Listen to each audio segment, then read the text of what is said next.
All right, this is Science Week 27, Day 3. So this is the last day, and this is the day you're going to do your assessment and show what you know. So you're going to imagine that you're still lost in the woods and think about how could you use your flashlight and or the metal can that you have to send a message that you are lost. You just send it some, far away. So you need to think about your plan and use what you have learned about transferring information across long distances and Morse code to design a solution and get yourself rescued.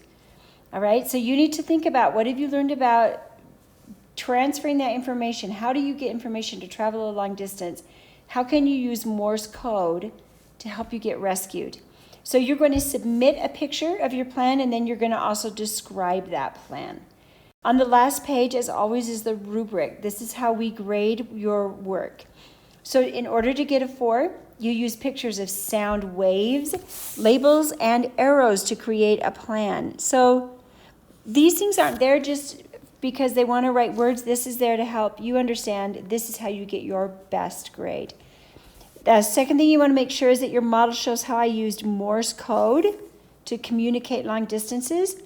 Your description is clear and detailed, and your plan and description connects sound waves to how we communicate. So if you want a 4, you need to include those things. For a 3, which I hope no one wants to get less than a 3, I use pictures of sound waves, labels, and arrows to create a plan, just like for a 4.